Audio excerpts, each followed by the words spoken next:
ಒಂದು ಚಿಟಿಕೆ ಇದನ್ನು ಹಚ್ಚಿದರೆ ಸಾಕು, ಹಲ್ಲುಗಳು ಪಳಪಳ ಹೊಳೆಯೋದ್ರ ಜೊತೆಗೆ ಹುಳುಕಾದ ಹಲ್ಲುಗಳು ಮತ್ತೆ ಹೊಸದಾಗತ್ತೆ. ಹಲ್ಲು ಹುಳುಕ ಆಗುವುದು, ಟೂತ್ ಡಿಕೆ ಆಗುವುದು, ಜೊತೆಗೆ ಹಲ್ಲು ನೋವು ಬರೋದು, ವಸಡುಗಳಲ್ಲಿ ರಕ್ತಸ್ರಾವ ಉಂಟಾಗುವುದು, ಯಾವುದೇ ರೀತಿಯ ವಸಡುಗಳಲ್ಲಿ ಇನ್ಫೆಕ್ಷನ್ ಆಗುವುದು, ಹಲ್ಲುಗಳು ಕ್ರ್ಯಾಕ್ ಆಗುವುದು, ಮುರಿದು ಬೀಳ್ತಾ ಇರುತ್ತೆ ಚೂರು ಚೂರು ಪೀಸ್ ಆಗಿ, ಅಂತಹ ಸಮಸ್ಯೆ ಕಡಿಮೆ ಆಗುತ್ತೆ. ಮತ್ತು ಹಲ್ಲುಗಳು ಪಾಚಿ ಕಟ್ಟಿರುತ್ತೆ, ಅದೆಲ್ಲ ಕಡಿಮೆಯಾಗಿ ಹಲ್ಲುಗಳು ಮುತ್ತಿನಂತ ಹೊಳೆಯುತ್ತೆ. ಇವತ್ತಿನ ಮನೆಮದ್ದು ಬನ್ನಿ ಹಾಗಾದರೆ ಈ ಪವರ್ಫುಲ್ ಆದಂಥ ಮನೆಮದ್ದು ಹೇಗೆ ಮಾಡೋದು ಅಂತ ನೋಡೋಣ. ಅದಕ್ಕೂ ಮೊದಲು hello friends, welcome to Geetha Samsara Sante. ಯಾರೂ ನನ್ನ ಚಾನಲ್ನ ಇನ್ನೂ ಸಬ್ಸ್ಕ್ರೈಬ್ ಮಾಡ್ಕೊಂಡಿಲ್ಲ, ಪ್ಲೀಸ್ ಇವಾಗಲೇ ನನ್ನ ಚಾನಲ್ನ ಸಬ್ಸ್ಕ್ರೈಬ್ ಮಾಡ್ಕೊಳ್ಳಿ. ಜೊತೆಗೆ ಪಕ್ಕದಲ್ಲಿರುವಂಥ ಒಂದು ಬೆಲ್ಲೈಕನ್ನು ಪ್ರೆಸ್ ಮಾಡಿ, ಆವಾಗ ನನ್ನ ಎಲ್ಲ ವೀಡಿಯೋಗಳ ನೋಟಿಫಿಕೇಷನ್ ನಿಮಗೆ ಫಸ್ಟ್ ತಲುಪತ್ತೆ. ಫಸ್ಟ್ ಇವಾಗ ನಾನು ಒಂದು ಸೂಪರ್ ಆಗಿರುವಂಥ ನ್ಯಾಚುರಲ್ ಮೌತ್ ವಾಶ್ ಹೇಗೆ ತಯಾರಿ ಮಾಡೋದು ಅಂತ ಹೇಳ್ತೀನಿ.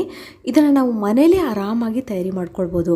ಫ್ರೆಂಡ್ಸ್, ನೀವು ಇದನ್ನು ಒಂದು ಸಲ ತಯಾರಿ ಮಾಡಿಟ್ಕೊಂಡ್ರೆ 1 ತಿಂಗಳವರೆಗೂ ನಾವು ಯೂಸ್ ಮಾಡ್ಬೋದು, ಅದು ಹಾಳಾಗೋದಿಲ್ಲ.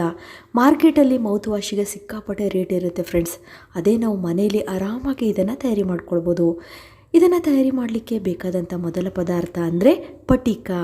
ಇದನ್ನು ಆಲಮ್ ಅಂತಲೂ ಕರೀತಾರೆ, ಇಂಗ್ಲೀಷ್ನಲ್ಲಿ ಆಲಮ್ ಸ್ಟೋನ್ ಅಂತ ಹೇಳಿ ಕರೀತಾರೆ. ನೋಡಿ, ಈ ರೀತಿ ನಿಮಗೆ ಆಯುರ್ವೇದಿಕ್ ಶಾಪಲ್ಲೂ ಸಿಗುತ್ತೆ ಇದು, ಮತ್ತು ಕೆಲವೊಂದು ಗ್ರಾಸರಿ ಶಾಪಲ್ಲೂ ಇದು ಸಿಗುತ್ತೆ. ಇದನ್ನು ಪಟಿಕ ಅಂತಲೂ ಹೇಳ್ತಾರೆ. ನಾನಿಲ್ಲಿ ಒಂದು ಖಾಲಿ ಬಾಟ್ಲನ್ನು ತೊಗೊಂಡಿದ್ದೀನಿ, ನೀವು ಗಾಜಿನ ಬಾಟ್ಲನ್ನೇ ತೊಗೋಬೇಕು ಫ್ರೆಂಡ್ಸ್. ನೋಡಿ, ಇದಕ್ಕೆ ಕುದಿಸಿ ಆರಿಸಿದಂಥ ನೀರನ್ನು ತೊಗೊಳ್ತಾ ಇದ್ದೀನಿ. ಸ್ವಲ್ಪ ನೀರನ್ನು ನೀವು ಚೆನ್ನಾಗಿ ಕುದಿಸಿ ಅದು ತಣ್ಣಗಾಗಬೇಕು, ಆಮೇಲೆ ನಾವು ಅದನ್ನು ಯೂಸ್ ಮಾಡ್ಕೊಳ್ಬೇಕು. ನೋಡಿ, ಇಲ್ಲಿ ನಾನು ಒಂದು ಬಾಟಲಿಗೆ ನೀರನ್ನು ಫಿಲ್ ಮಾಡ್ತಿದ್ದೀನಿ, ಸ್ವಲ್ಪ ಜಾಗವನ್ನು ಬಿಟ್ಟಿದ್ದೀನಿ ನೋಡಿ ಮೇಲ್ಗಡೆ. ಇದಕ್ಕೆ ಇವಾಗ ನಾವು ಪಟಿಕ ಇರುತ್ತಲ್ಲ, ಆ ಪೀಸುಗಳನ್ನು ಚಿಕ್ಕ ಚಿಕ್ಕ ಪೀಸುಗಳನ್ನು ಮಾಡಿಕೊಂಡು ಹಾಕ್ಕೊಳ್ಳೋಣ. ನೋಡಿ, 15 ಗ್ರಾಮ್ ಆಗುವಷ್ಟು ಪಟಿಕದ ಪೀಸುಗಳನ್ನು ಇದರೊಳಗೆ ಹಾಕಿ, ನಿಮಗೆ ಗೊತ್ತಾಗ್ತಾ ಇದೆ ನೋಡಿ ಅಂದಾಜು ಎಷ್ಟು ಪೀಸ್ಗಳನ್ನು ಹಾಕ್ತಾ ಇದ್ದೀನಿ ಅಂತ ಹೇಳಿ. ಈ ಆಲಮ್ ನಮ್ಮ ಓರಲ್ ಹೆಲ್ತಿಗೆ ತುಂಬಾ ಒಳ್ಳೆಯದು. ಬಾಯಲ್ಲಿ ಅಥವಾ ನಮ್ಮ ಮೌತಲ್ಲಿ ಯಾವುದೇ ರೀತಿಯ ಅಲ್ಸರ್ ಆಗಿದ್ದರೆ ಮತ್ತು ಬ್ಯಾಡ್ ಸ್ಮೆಲ್ ಬರ್ತಾ ಇದ್ದರೆ ಅದನ್ನೆಲ್ಲ ಕಡಿಮೆ ಮಾಡುತ್ತೆ. ಯಾಕಂದರೆ ಇದರಲ್ಲಿ ಆ್ಯಂಟಿ ಮೈಕ್ರೋಬೆಲ್ ಪ್ರಾಪರ್ಟೀಸ್ ಇದೆ, ಹಾಗಾಗಿ ಇದು ಹಲ್ಲು ಹುಳುಕ ಆಗಲಿಕ್ಕೆ ಬಿಡೋದಿಲ್ಲ. ಅಲ್ಲಿ ಯಾವುದೇ ರೀತಿಯ ಬ್ಯಾಕ್ಟೀರಿಯಾಗಳಿದ್ರು ಅದನ್ನು ನಾಶ ಮಾಡಿ, ಯಾವುದೇ ರೀತಿಯ ಟೂತ್ ಡಿಕೆ ಅಥವಾ ಗಮ್ ಡಿಸೀಸ್ಗಳಿದ್ದರೆ ಅದನ್ನೆಲ್ಲ ಕಡಿಮೆ ಮಾಡುತ್ತೆ. ಹಾಗಾಗಿ ಹಲ್ಲು ಹುಳುಕ ಆಗಲಿಕ್ಕೆ ಈ ಪದಾರ್ಥ ಬಿಡೋದಿಲ್ಲ. ನೆಕ್ಸ್ಟ್ ನಾವು ಲವಂಗವನ್ನು ತಗೊಳ್ಳೋಣ. ಲವಂಗ ಕೂಡ ಹಲ್ಲಿನ ಎಲ್ಲ ಸಮಸ್ಯೆಗೂ ತುಂಬಾ ಇದರಲ್ಲಿರುವಂತಹ ಒಂದು ಆಕ್ಟಿವ್ ಕಾಂಪೌಂಡ್, ಇದು ನ್ಯಾಚುರಲ್ ಆಗಿ ಹಲ್ಲಿನ ಸಮಸ್ಯೆಗಳನ್ನು ಪರಿಹಾರ ಮಾಡುತ್ತೆ. ಇದು ಆಂಟಿಸೆಪ್ಟಿಕ್ ಆಗಿದೆ ಮತ್ತು ಯಾವುದೇ ರೀತಿಯ ಹಲ್ಲಿನ ಸಮಸ್ಯೆ ಇದ್ರೂ ಆ ನೋವನ್ನು ಕಡಿಮೆ ಮಾಡುವಂತಹ ಒಂದು ಅನೆಸ್ಥೆಟಿಕ್ ಪ್ರಾಪರ್ಟೀಸ್ ಕೂಡ ಇದರಲ್ಲಿ ಇದೆ. ಇದರಲ್ಲಿ ಆ್ಯಂಟಿ ಬ್ಯಾಕ್ಟೀರಿಯಲ್ ಪ್ರಾಪರ್ಟೀಸ್ ಇರುವುದರಿಂದ ಹಲ್ಲನ್ನು ಹುಳುಕ ಆಗೋಕೆ ಬಿಡೋದಿಲ್ಲ, ಮತ್ತು ಹಲ್ಲು ಹುಳುಕ ಆಗಿದ್ರೂ ಕೂಡ ಅಲ್ಲಿರುವಂತಹ ಬ್ಯಾಕ್ಟೀರಿಯಾಗಳನ್ನು ನಾಶ ಮಾಡಿ, ಯಾವುದೇ ರೀತಿಯ ನೋವಿದ್ರೂ ಅದನ್ನು ಹೀಲ್ ಮಾಡಿ ಹೊಸ ಹಲ್ಲು ಆಗುವ ಹಾಗೆ ಮಾಡುತ್ತೆ. ಅದಕ್ಕೆ ಅಂತ ನಾವು 20 ರಿಂದ 25 ಲವಂಗವನ್ನು ನೀರಿನಲ್ಲಿ ಈ ರೀತಿ ಹಾಕೊಳ್ಳೋಣ. ನೋಡಿ, ಲವಂಗವನ್ನು ಈ ರೀತಿ ಹಾಕಿದ ಮೇಲೆ ನೀವು ಸ್ವಲ್ಪ ಬಾಟಲನ್ನು ಶೇಕ್ ಮಾಡಬೇಕು. ನೋಡಿ ಫ್ರೆಂಡ್ಸ್, ಈ ನ್ಯಾಚುರಲ್ ಮೌತ್ ವಾಶ್ ಅನ್ನೋದು ಇವತ್ತಿನದಲ್ಲ, ಹಿಂದಿನ ಕಾಲದಿಂದನೂ ಇದನ್ನು ತಯಾರಿ ಮಾಡಿಕೊಂಡು ತುಂಬ ಜನರು ಇದರ ಉಪಯೋಗವನ್ನು ಪಡೆದಿದ್ದಾರೆ.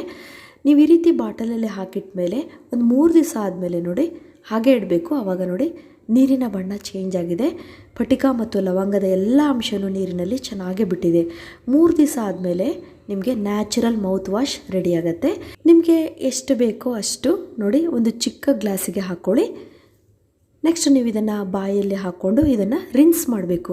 ಬಾಯಿ ಮುಕ್ಕಳಿಸೋದು ಅಂತ ಹೇಳ್ತೀವಲ್ಲ, ಹಲ್ಲಿನ ಎಲ್ಲ ಕಡೆ ತಾಗಬೇಕು ಆ ನೀರು, ಆ ರೀತಿ ನೀವು ಬಾಯಿ ಮುಕ್ಕಳಿಸ್ಬೇಕು ಈ ರೀತಿ. ಇದರಿಂದ ಫಸ್ಟು ವಸಡಿಗೆ ಸಂಬಂಧಪಟ್ಟ ಸಮಸ್ಯೆಗಳೆಲ್ಲ ಕಡಿಮೆ ಆಗುತ್ತೆ, ಮತ್ತು ನಾಲಿಗೆಯಲ್ಲಿ ಅಥವಾ ಎಲ್ಲರೂ ಅಲ್ಸರ್ ಥರ ಗುಳ್ಳೆಗಳಾಗಿರ್ತಲ್ಲ ಅದೆಲ್ಲ ಕಡಿಮೆ ಆಗುತ್ತೆ.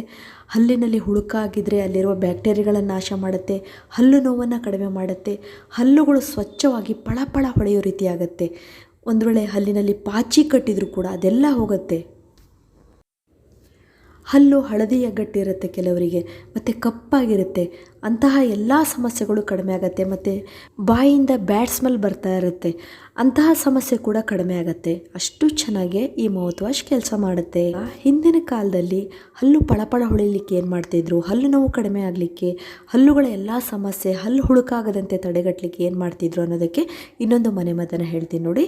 ಇಲ್ಲಿ ನಾವು ಅಕ್ಕಿನ ತೊಗೊಳ್ತೀವಿ ನೋಡಿ, ನಾವು ಊಟ ಮಾಡ್ತೀವಲ್ಲ ಅದೇ ಅಕ್ಕಿ. ನಮಗೆ ಅಕ್ಕಿಯ ಹಿಟ್ಟು ಬೇಕು.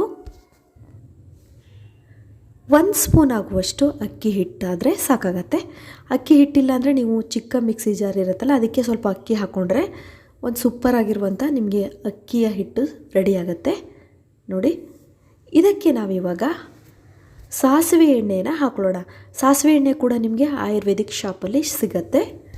ಇಂಗ್ಲೀಷಲ್ಲಿ ಇದನ್ನು ಮಸ್ಟರ್ಡ್ ಆಯಿಲ್ ಅಂತ ಹೇಳಿ ಕರೀತಾರೆ. ತುಂಬ ಜನ ಕೇಳ್ತೀರಿ ಕಮೆಂಟ್ಸಲ್ಲಿ, ಅದಕ್ಕೋಸ್ಕರ ಹೇಳ್ತಾ ಇದ್ದೀನಿ ನೋಡಿ. ಇಲ್ಲಿ 1 ಸ್ಪೂನ್ ಆಗುವಷ್ಟು ಸಾಸಿವೆ ಎಣ್ಣೆನ ತೊಗೊಳ್ಳೋಣ.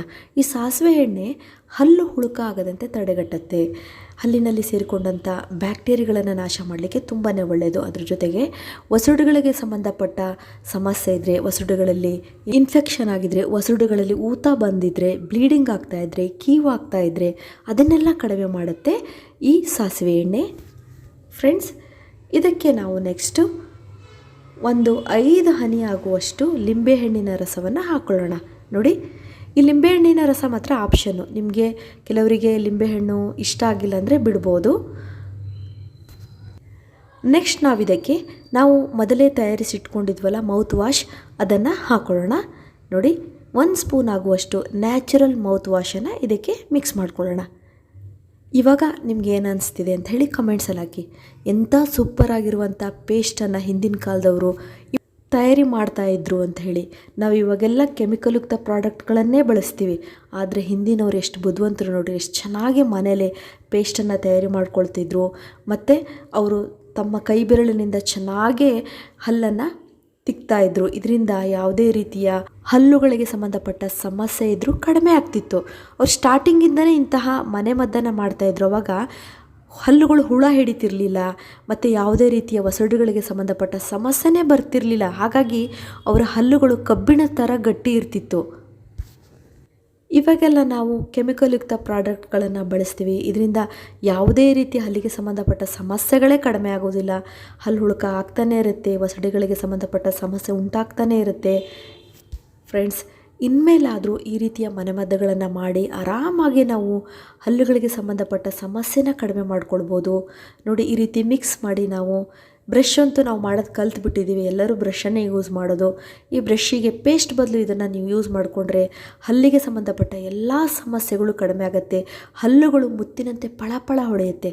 ಅಷ್ಟು ಚೆನ್ನಾಗಿ ಇವತ್ತಿನ 2 ಮನೆಮದ್ದುಗಳು ಕೆಲಸ ಮಾಡುತ್ತೆ ಫ್ರೆಂಡ್ಸ್. ಈ ಮನೆಮದ್ದನ್ನು ಯಾವುದೇ ಸೈಡ್ ಎಫೆಕ್ಟ್ ಇಲ್ಲದೆ ಮನೇಲಿರುವ ಪದಾರ್ಥಗಳಿಂದ ಕಡಿಮೆ ಖರ್ಚಿನಲ್ಲಿ ನಾವು ಇದನ್ನು ತಯಾರಿ ಮಾಡ್ಕೊಳ್ಬೋದು. ಲಕ್ಷಾಂತರ ರೂಪಾಯಿ ನಾವು ಹಲ್ಲಿನ ಸಮಸ್ಯೆಗೆ ಖರ್ಚು ಮಾಡ್ತಾ ಇರ್ತೀವಿ. ಏನೇನೋ ರೂಟ್ ಕೆನಲ್ ಮಾಡೋದು, ಫಿಲ್ ಮಾಡಿಸೋದು ಮತ್ತು ಹೊಸ ಹಲ್ಲುಗಳನ್ನು ರೀಪ್ಲೇಸ್ ಮಾಡೋದು ತುಂಬಾ ಖರ್ಚು. ಫ್ರೆಂಡ್ಸ್, ಇವತ್ತೇ ಈ ಮನೆಮದ್ದನ್ನು ಮಾಡಿ ಹಲ್ಲಿನಲ್ಲಿ ಹುಳುಕ ಆಗಿದ್ರೂ ಮತ್ತೆ ಹುಳ ಹಿಡಿಯೋದಿಲ್ಲ.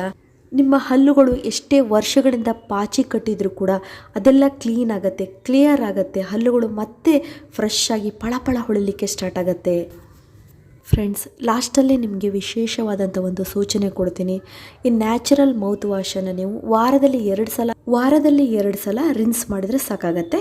ಇನ್ನು ಹಲ್ಲು ನೋವಿದ್ದು ಹಲ್ಲಿಗೆ ಸಂಬಂಧಪಟ್ಟ ಸಮಸ್ಯೆ ಒಂದು ವೇಳೆ ಜಾಸ್ತಿ ಇದ್ದರೆ ನಿಮಗೆ ಒಂದು 2 ರಿಂದ 3 ಸಲ ನೀವು ದಿನದಲ್ಲಿ 2 ಟೈಮ್ಸ್ ರಿನ್ಸ್ ಮಾಡಿದರೆ ಬೇಗ ನಿಮಗೆ ಹಲ್ಲಿನ ಸಮಸ್ಯೆ ಎಲ್ಲ ಕಡಿಮೆ ಆಗುತ್ತೆ. ಫ್ರೆಂಡ್ಸ್, ಇದುವರೆಗೂ ನನ್ನ ವಿಡಿಯೋ ನೋಡೋದಕ್ಕೆ ನಿಮಗೆಲ್ಲರಿಗೂ ಧನ್ಯವಾದಗಳು. ಇದೇ ರೀತಿಯ ಉತ್ತಮ ಮಾಹಿತಿಯುಳ್ಳ ವಿಡಿಯೋಗಳಿಗಾಗಿ ನನ್ನ ಚಾನಲ್ನ ಸಬ್ಸ್ಕ್ರೈಬ್ ಮಾಡ್ಕೊಳ್ಳಿ. ಮತ್ತೆ ಭೇಟಿಯಾಗೋಣ ಹೊಸದೊಂದು ವಿಡಿಯೋದೊಂದಿಗೆ. Till then be happy, take care, bye.